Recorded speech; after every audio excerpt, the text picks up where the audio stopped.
Quel est le sens politique de l'amitié franco-arménienne et comment se concrétise-t-elle? Suite à la visite de la délégation de députés socialistes conduite par Bruno Le Roux, président du groupe socialiste à l'Assemblée nationale, nous aurons aujourd'hui l'occasion d'évoquer cette relation dite particulière.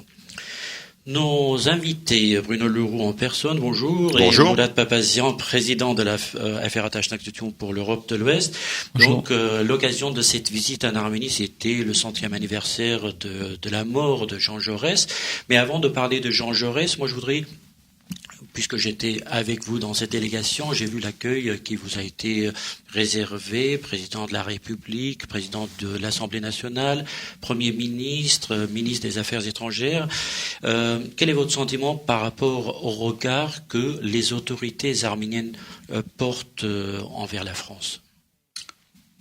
Je reviens de ce voyage avec le sentiment d'un accueil chaleureux, d'un accueil courtois, d'un accueil intéressé, mais surtout d'un accueil qui avait un contenu profond.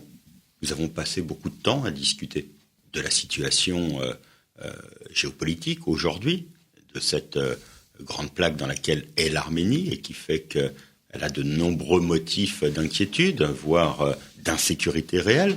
Nous avons parlé, bien entendu, en prenant ce beau prétexte de Jaurès, de la situation l'année prochaine avec la commémoration du génocide de 1915. Mais nous avons aussi discuté des signaux d'alerte qui n'avaient pas entendu à l'époque, qui n'avaient pas été entendus à l'époque de Jaurès et qui devraient nous faire réfléchir aujourd'hui, un siècle plus tard. Et donc c'était une visite particulièrement dense parce qu'il n'y avait rien de gratuit dans nos entretiens, dans le sens où ils étaient porteurs de gravité, ils étaient porteurs d'amitié.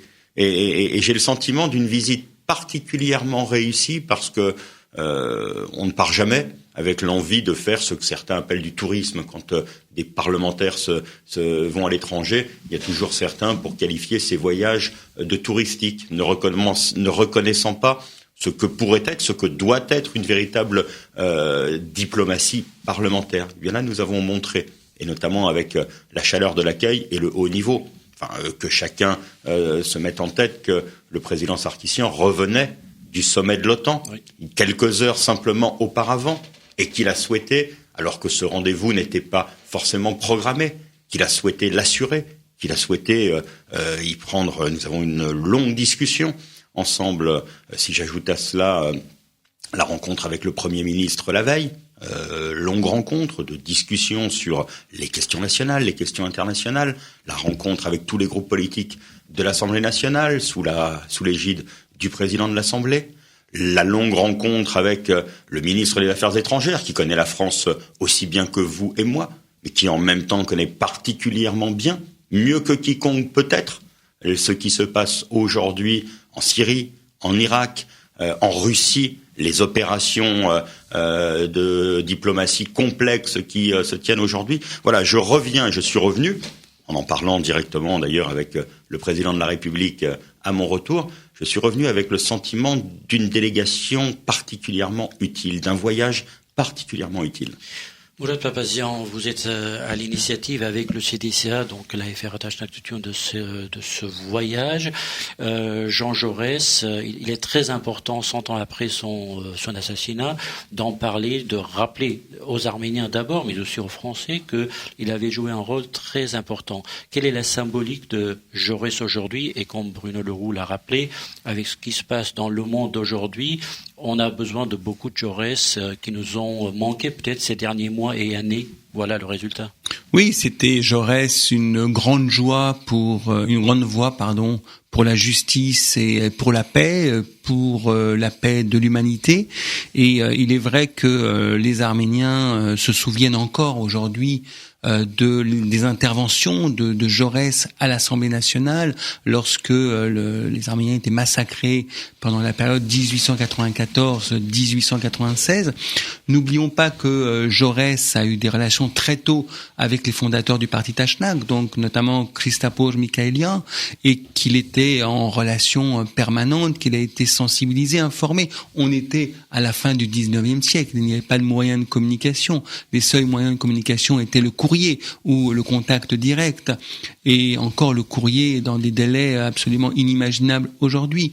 Et donc il y a eu une véritable amitié qui s'est liée entre les fondateurs du Parti Tachnag et Jean Jaurès, qui a conduit notamment à la création de ce mouvement arménophile autour de Pro-Arménia, qui était un mouvement et qui était un journal qui avait été créé par justement Jaurès, Francis de Pressensé, Anatole France et le bureau mondial du Tachnag Soutioun.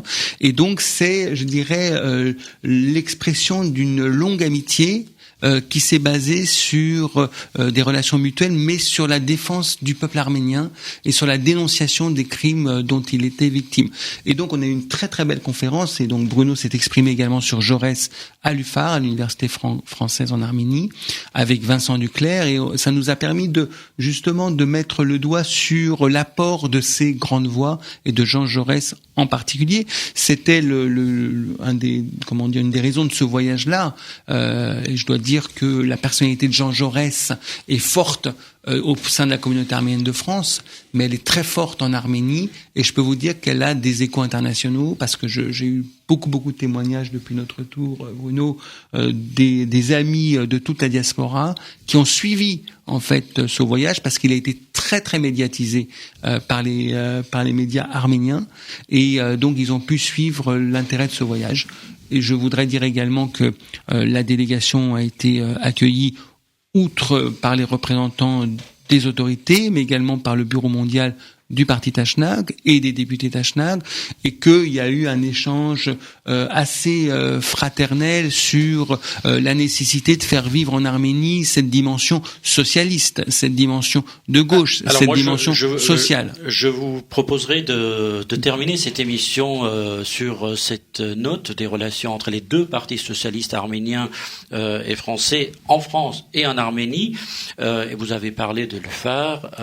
Bruno Leroux, pour vous, c'est une satisfaction immense de voir une université française dans un pays qui fait partie de la francophonie, mais où la francophonie a du retard, parce que à la base, c'est pas un pays où on parle beaucoup français. On sort de l'Union soviétique. Quel bon moment, oui, nous avons passé à l'université avec une conférence qui a permis à Vincent Duclerc de dire ce qu'avait été le message de Jaurès, l'action de Jaurès, les arménophiles, et donc de pouvoir faire mieux connaître quelque chose qui est peut-être plus connu d'ailleurs en Arménie qu'en France. Et c'est pour cela d'ailleurs que j'invite ceux qui nous écoutent à s'inscrire déjà pour la conférence que fera Vincent Duclerc, la même, à l'Assemblée nationale, dans la salle Colbert, salle du groupe majoritaire, salle du groupe socialiste, où il aura l'occasion de faire cette conférence sous le tableau représentant Jaurès à la tribune de l'Assemblée nationale. C'est le 3 novembre. Le 3 novembre, ce sera un grand moment.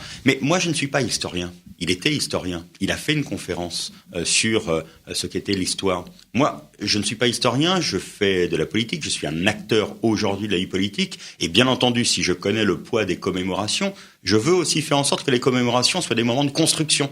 Sur des moments de construction, d'avancées nouvelles, de rapports nouveaux, que ces beaux prétextes. J'ai utilisé le mot prétexte pour Jaurès, parce que je pense que oui, c'est un beau prétexte, non pas pour rabaisser l'importance du propos qui a été le sien, mais pour dire que je voulais me servir de ce moment de commémoration pour faire avancer d'autres dossiers. Les dossiers de la paix aujourd'hui, bien entendu, les dossiers du français aussi. Quand je discutais avec le recteur de l'université, avec le président de l'université, j'ai bien compris qu'ils avaient besoin que nous les aidions, qu'ils avaient besoin d'une relation avec notre pays. Ils en ont une avec l'université de Lyon 3, mais peut-être qu'ils avaient besoin que les choses commencent encore avant pour améliorer le passage à l'université, l'accès à l'université.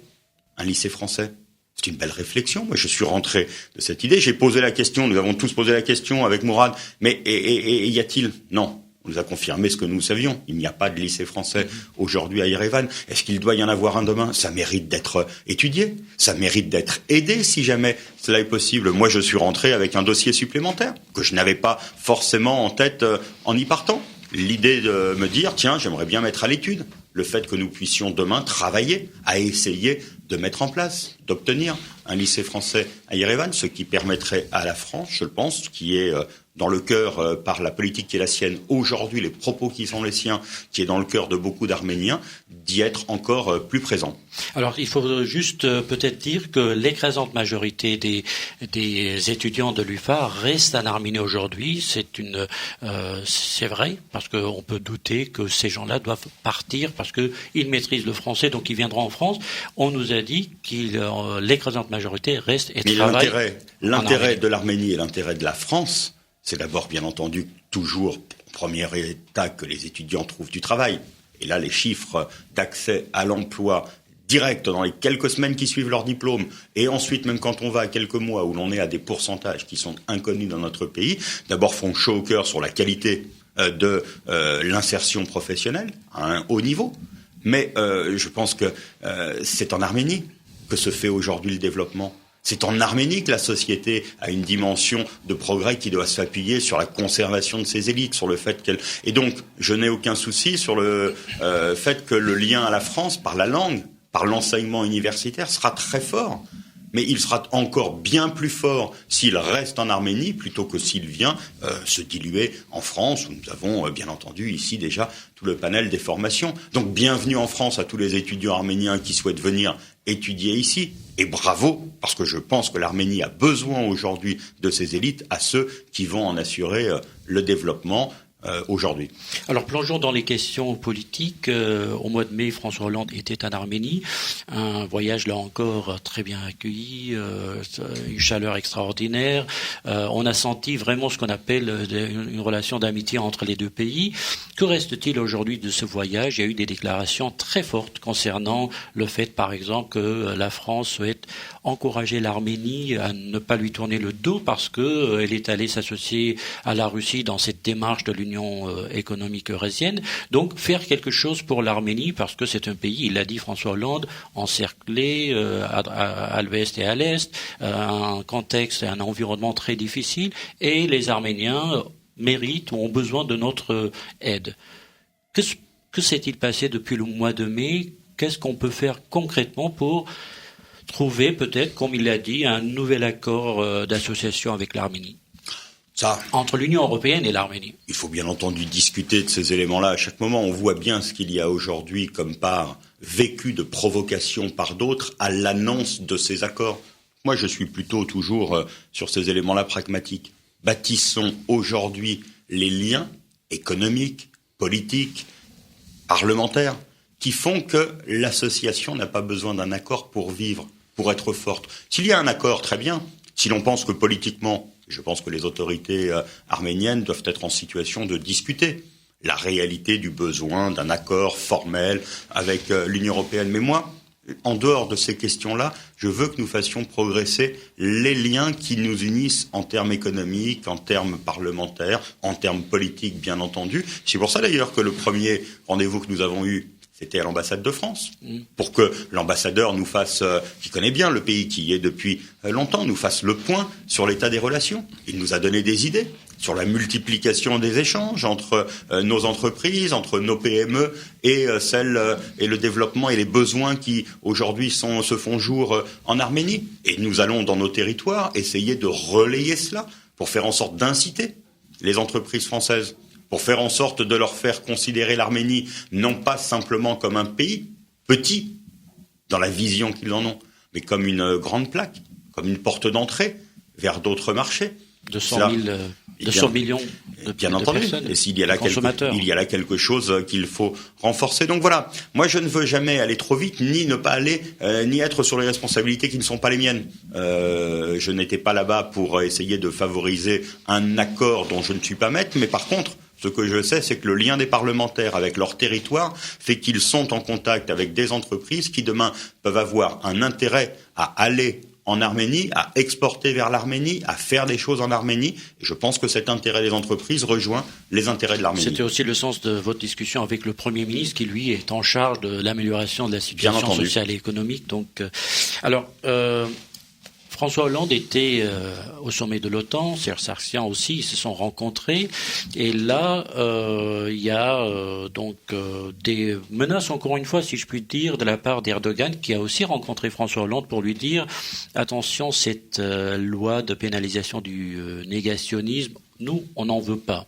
Il a dit la même chose au Premier ministre grec et ce mardi, la Grèce a voté une loi pénalisant le négationnisme du génocide arménien ainsi que du génocide des Grecs pontiques. Donc, il y a des choses qui avancent en Grèce malgré ces menaces j'ai dit le Premier ministre turc, je devais dire le nouveau président Erdogan. François Hollande a eu le même message. Où en sommes-nous avec cette loi ? Le président Erdogan peut dire à son Parlement ce qu'il souhaite, mais pas au Parlement français. Enfin, qu'est-ce que c'est que cette affaire-là ? On viendrait dire, après les propos du président de la République, il y a eu des votes à l'Assemblée nationale.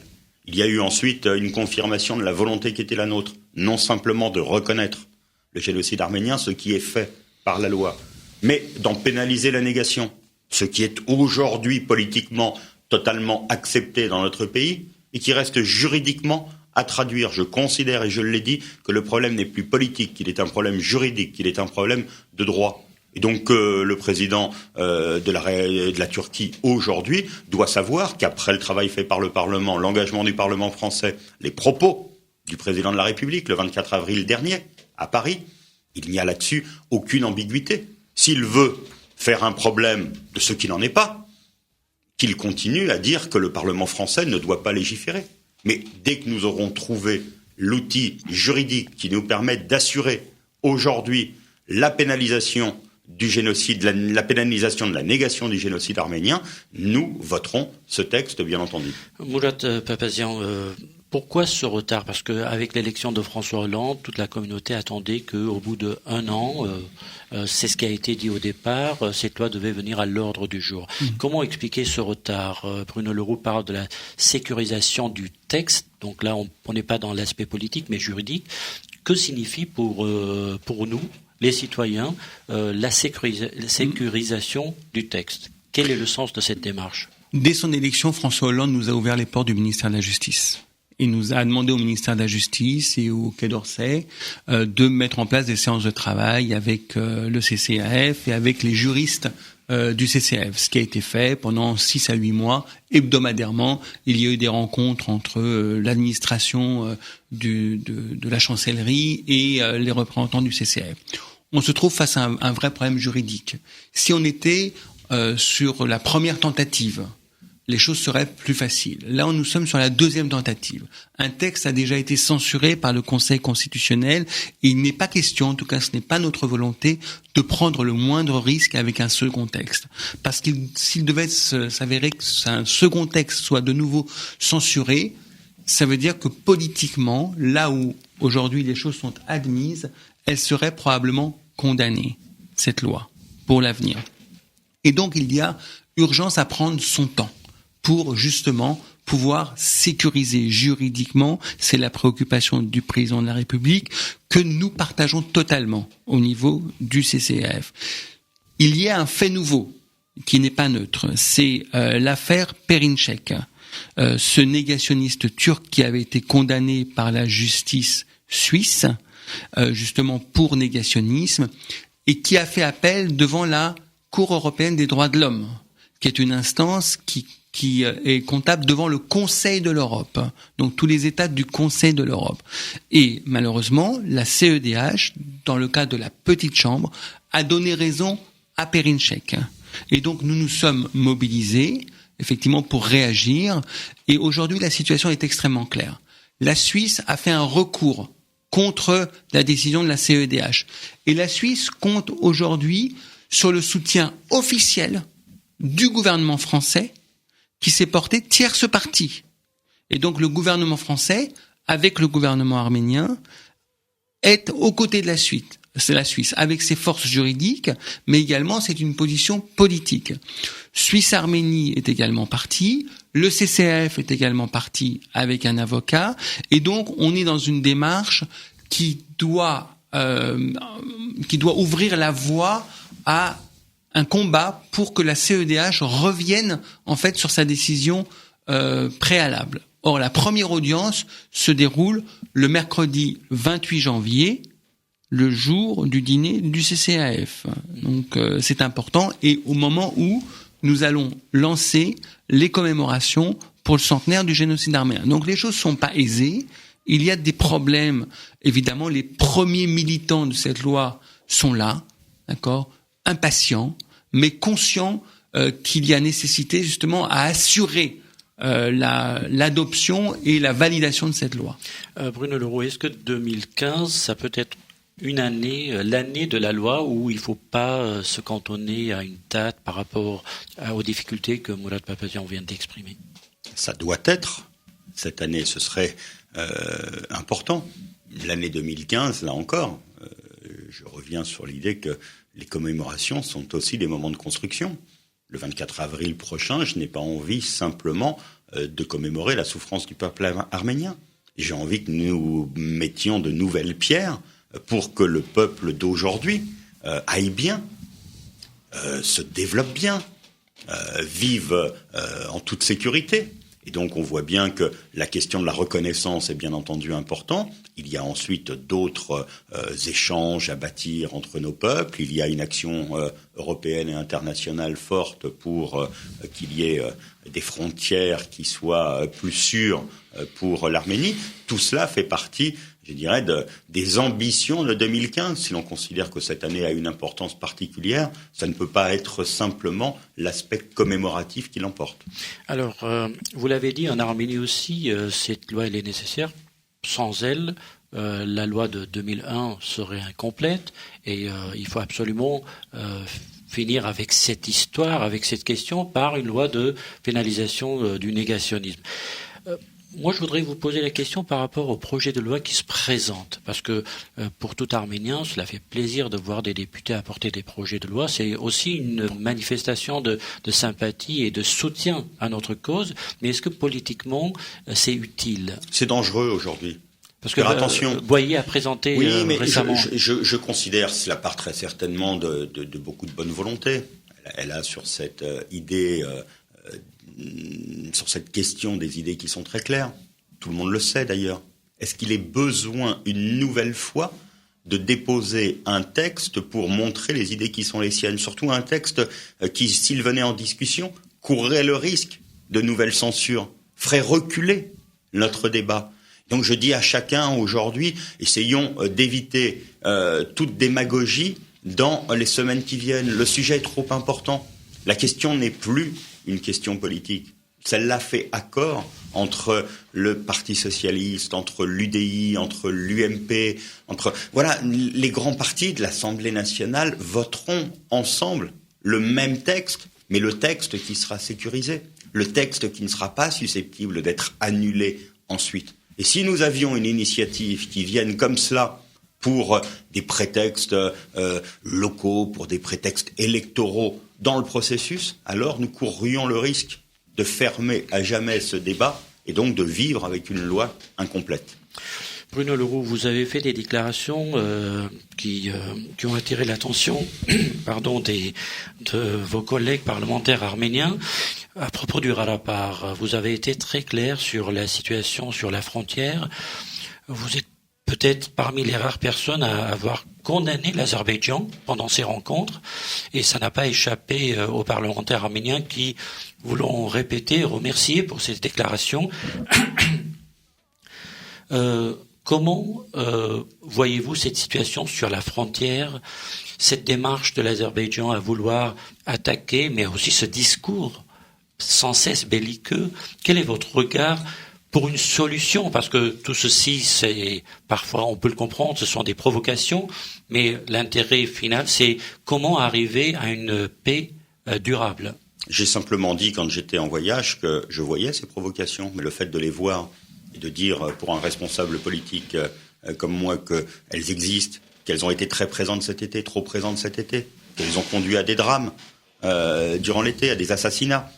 C'était une façon de dire les responsabilités aujourd'hui dans une montée des tensions qui est due aux provocations et aux discours aujourd'hui des responsables azéris. Et donc j'ai tenu à être très clair sur cette question, de la même façon que j'ai tenu à être très clair sur le fait que nous regarderions dans chacune des instances, et notamment les instances européennes, à faire en sorte qu'il n'y ait pas de texte qui soit voté sous la pression d'une forme de diplomatie de l'argent pour faire en sorte que un parti azéri soit pris dans ces instances européennes. C'est la crainte aussi exprimée par le ministre des Affaires étrangères. C'est la crainte exprimée par le ministre des Affaires étrangères, et j'ai rappelé que notre collègue René Rouquet, qui était présent d'ailleurs un peu de temps pendant le même voyage que nous en Arménie, qui est parti, et je l'en félicite, ensuite en Géorgie, en province du Jafar, pour faire en sorte que de nouvelles relations se mettent en place entre la belle ville d'Alfortville et cette région, ce que je trouve absolument admirable comme initiative. Mais René Rouquet, quand il revient en France, il est présent dans ces instances européennes, il va veiller, bien entendu, à ce que le déséquilibre ne se crée pas. Pour le reste, eh bien, il faut qu'il y ait action normale de la communauté internationale, que la France prenne toutes ses responsabilités dans le cadre du groupe de Minsk et qu'elle n'entende pas les diluer. Moi, j'ai dit que je souhaitais, au titre de la majorité, que la France assume ses responsabilités, qu'elle ne les dilue pas dans l'Europe. Elle est membre, elle est coprésidente avec la Russie et les États-Unis. Elle doit être en situation de prendre des initiatives. Et j'ai dit, pour ma part, j'ai ajouté que je ne concevais pas. Je comprends aujourd'hui la façon dont se font les tours de table, mais qu'il était difficile de trouver une solution au Karabakh sans le Karabakh. Et donc, que moi, en tout cas, en tant que parlementaire, je ferai en sorte d'avoir des discussions qui puissent s'opérer en direct avec les représentants, que ce soit en France ou que ce soit là-bas. Et c'est dans ce sens que j'ai annoncé pour l'année prochaine une poursuite du travail de cette délégation avec une nouvelle visite à Yerevan, mais avec une visite qui sera faite aussi dans le Karabakh. Alors une question un peu intimiste pour la vie des parlementaires. Justement, Edouard Nalbandian a parlé de ces quelques hommes ou femmes politiques en France qui, vous avez parlé des pétrodollars tout à l'heure, qui sont à l'écoute des propos de l'Azerbaïdjan en France. Est-ce que vous-même ou dans votre groupe, des collègues sont approchés parce qu'on sait ce qui se passe aux États-Unis, on sait qu'au Mexique ils ont mis la statue du père Haïdar Aliyev, on sait ce qui se passe aujourd'hui cette semaine en Argentine. Partout dans le monde, il y a des statues, il y a des rues, il y a le Louvre, l'exposition consacrée à l'art islamique où l'Azerbaïdjan met 1 million d'euros et ça y est, on voit la venue du président Ilham Aliyev. Donc, avec l'argent, on est capable de faire beaucoup de choses. Est-ce que le lobby azerbaïdjanais est puissant en France ? Je ne le sais pas, je peux l'imaginer. Je surveille toujours, bien entendu, et j'ai demandé à tous les parlementaires de mon groupe, mais maintenant les choses sont bien encadrées même par l'Assemblée nationale, de veiller aux conflits qui peuvent exister, de faire attention, de me demander leur avis quand ils sont invités à un voyage. On n'évitera jamais peut-être quelques dérives individuelles, mais je fais attention, bien entendu, que cette débauche d'énergie et quelquefois de moyens qui peut être mise en œuvre ne supplante pas les valeurs et ne supplante pas, surtout, le droit international. Oulad Papazian, vous avez remarqué comment le vice-président de l'Assemblée nationale d'Arménie a tout de suite relever les propos de Bruno Le Roux sur le fait que la condamnation de l'Azerbaïdjan, mais surtout l'idée que le Karabakh doit faire partie des négociations de paix, et également le fait que la France ne veut pas céder sa place à la coprésidence du groupe de Minsk. Pour nous, c'est très important que ces trois thématiques soient soulevées parce que très peu de gens, soyons clairs, parlent de ceci. Bien sûr, je pense que les déclarations de Bruno Le Roux en Arménie sur ces questions sensibles ont été appréciées par toute la classe politique d'ailleurs, évidemment au premier rang desquels les représentants du pouvoir, parce que il y a aujourd'hui une diplomatie azérie extrêmement efficace, extrêmement forte et qui réussit à obtenir des résultats. Alors lorsque le président du groupe majoritaire à l'Assemblée nationale, et d'ailleurs on a beaucoup entendu le nom de François Hollande au cours de ce séjour en Arménie, puisque les engagements de François Hollande à Paris, à Yerevan ont eu un écho assez formidable en Arménie. Donc lorsque le président du groupe majoritaire fait ce type de déclaration, dans des moments sensibles, dans des moments où, comme il l'a rappelé d'ailleurs, cet été, Aliyev, le président de l'Azerbaïdjan, a déclaré l'état de guerre quand même, a déclaré, non pas la guerre, mais l'état de guerre contre l'Arménie, contre le Karabakh et contre l'Arménie. C'est sûr que l'Arménie a besoin de soutien a besoin de réconfort, a besoin de soutien internationaux. Et lorsque dans une volonté de construire, d'avancer, on fait la proposition que le Haut-Karabakh doit être au table des négociations, c'est juste une question de bon sens. Les parties doivent être à la table des négociations si on a envie effectivement de faire avancer la question. Or, on se rend bien compte que le président Aliyev n'a pas envie de régler le problème, ou alors il a envie de le régler par la force. Et cet été lui a permis de tester les possibilités d'une invasion du Haut-Karabakh et de l'Arménie par son armée. Rappelons une chose, malgré tout très importante, c'est que le seul budget de l'armée en Azerbaïdjan dépasse le budget total de l'Arménie.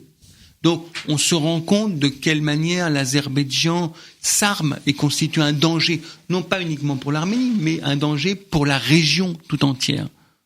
Bruno Leroux, vous étiez en Arménie du 4 au 7 septembre avec des députés socialistes, Erwan Binet, député de l'Isère, Françoise Dumas, députée du Car, Nathalie Niesson, députée de la Drôme, Pascal Popelin, évidemment député de la Seine-Saint-Denis. Quelle a été leur réaction? Moi, j'ai pu avoir quelques sons. Par manque de temps, on va pas pouvoir les mettre aujourd'hui, mais tout le monde était ému par le fait d'être au Didenagapet, au mémorial. Ça, je pense que c'est le passage obligatoire. L'émotion est là. Mais politiquement, est-ce que sur le plan du sens de l'amitié franco-arménienne, est-ce que ce voyage leur a apporté aussi quelque chose? Exactement, ils emploieraient les mêmes mots que les miens pour décrire le voyage, l'intérêt qui a été le leur et le haut niveau de relations. Ils y ajouteraient très certainement les liens que nous avons pu tisser à tous les autres moments, ces liens d'amitié, ces toasts sincères qui venaient rythmer les différents déjeuners et dîners que nous avons eus avec chacun de nos interlocuteurs. Donc oui, quelque chose de très très dense. Ils avaient été choisis, bien entendu, aussi pour le travail qu'ils font dans leur circonscription, avec les communautés arméniennes, pour l'engagement qu'ils ont eu ces dernières années, même si, je le soulignais, ils sont engagés aujourd'hui dans les combats que nous menons sous cette législature, tout en n'ayant pas été présents dans les précédentes. Il s'agit de 4 parlementaires qui ont été élus en 2012 et dont c'est le premier mandat et qui n'ont pas eu la chance, comme moi, de voter la loi de 2001 à l'Assemblée nationale et de continuer la bataille aujourd'hui, mais bien entendu qu'ils veulent, ils veulent surtout aujourd'hui apporter leur pierre pour faire en sorte que cette loi qu'ils n'ont pas eu la chance de voter, ils aient le pouvoir et la chance de la compléter. Alors, l'AFR Attachnak Tutun et le Parti Socialiste, Murat Papazian l'a dit tout à l'heure, c'est une histoire de plus de 100 ans de relations très très fortes. Comment voyez-vous ou avez-vous perçu la présence du parti Tachnak en Arménie, un parti socialiste qui a été parfois au pouvoir, aujourd'hui dans l'opposition? Que peut-il faire? Ne parlons pas du Haut-Karabakh, ne parlons pas de la situation géopolitique, géostratégique, mais de la situation économique et sociale. Que, selon vous, peut apporter le parti Tachnak à l'Arménie?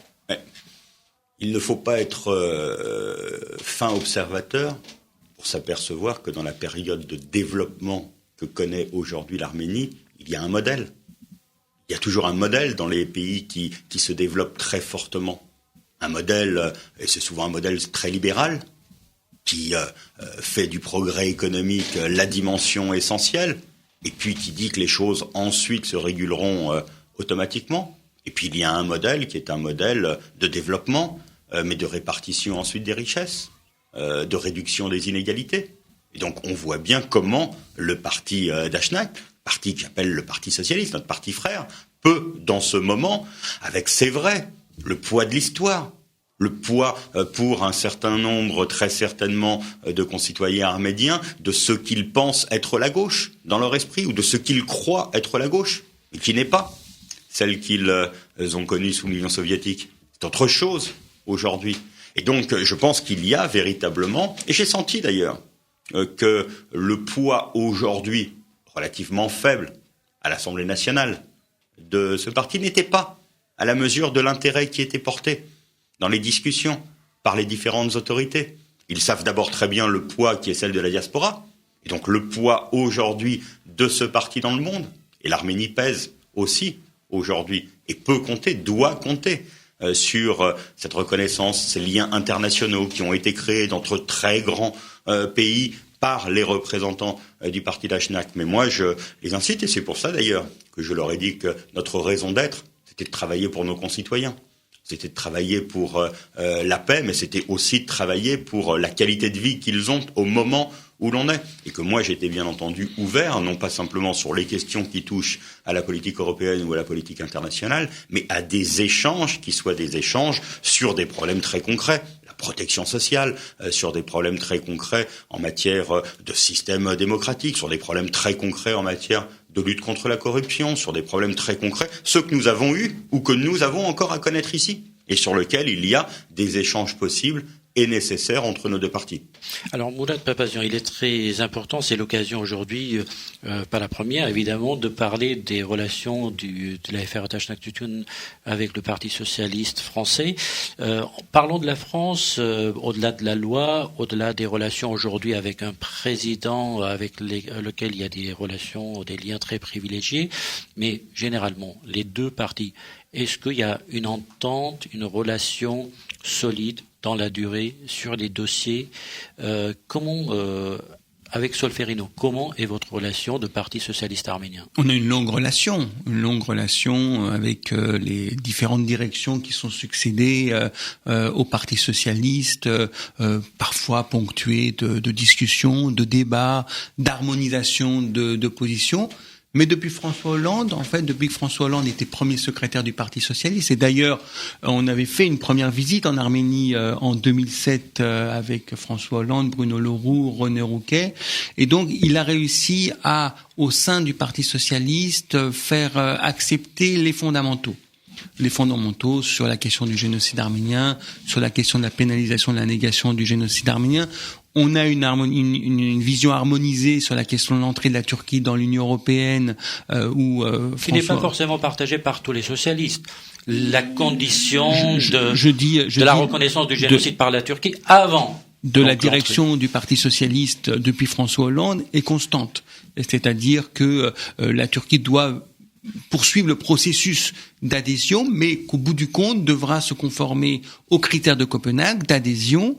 Et François Hollande lui-même a rajouté que parmi les critères, il y avait la nécessaire reconnaissance préalable du génocide arménien pour que la Turquie puisse adhérer à l'Union européenne. Donc c'est une harmonisation. Sur les grandes questions, il y a aujourd'hui vision commune. Ça ne veut pas dire que sur d'autres questions, le débat ne se poursuit pas, mais le débat se poursuit justement pour qu'on continue à harmoniser un maximum de positions.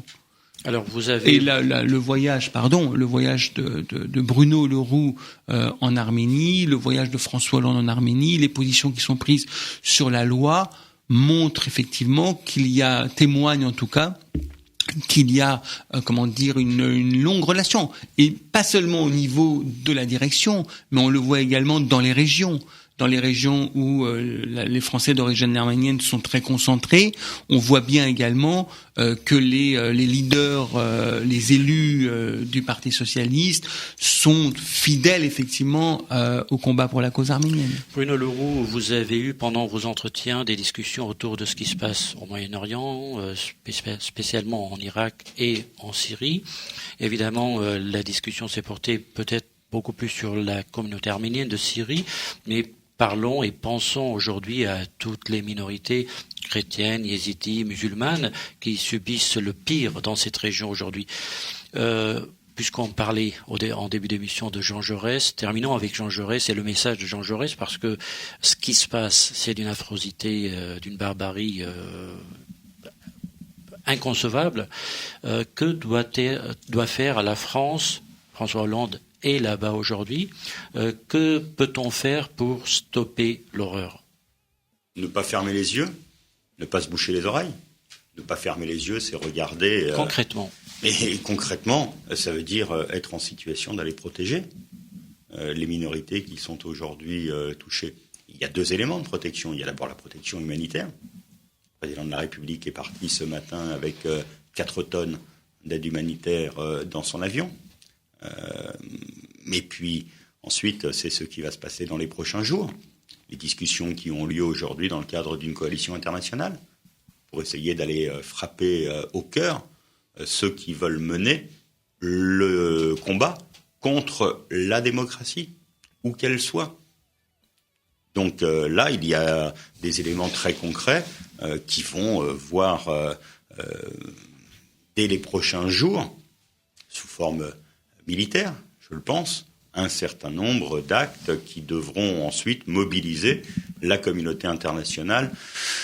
Je suis bien entendu pour que nous accordions dès le début notre soutien au président de la République dans ce qui va représenter un moment important, un moment lourd et dont chacun doit voir la signification. Ce que nous faisons aujourd'hui, c'est un double mouvement. Faire en sorte de protéger des minorités qui sont dans une situation terriblement difficile, avec des massacres qui s'opèrent aujourd'hui, ou des déplacements de populations qui détruisent des vies humaines, et de l'autre côté, mener un combat contre une organisation qui est une organisation sanguinaire, qui n'a d'État que le nom. Laurent Fabius l'a très bien dit à l'Assemblée nationale, qui est une organisation qui vise à détruire aujourd'hui les règles qui font la démocratie comme la règle dans notre monde. Et cela, il faut être absolument sans pitié dans ce combat. Demain, notre émission Carte sur table aura pour sujet justement la situation d'Irak, de Syrie, de ces minorités yézidis, assyro-chaldéennes, musulmanes. Et puis nous aurons des invités de ces différentes communautés, des spécialistes qui nous expliqueront la situation depuis quelques mois, mais comment s'en sortir, peut-être ce que nous espérons. Merci Bruno Legault. Je rappelle que vous êtes le président du groupe majoritaire du groupe socialiste à l'Assemblée nationale. Merci Moulad Papazian, président de la FRH Nactution pour l'Europe occidentale. Et merci à nos auditeurs qui nous ont bien voulu suivre. Au revoir.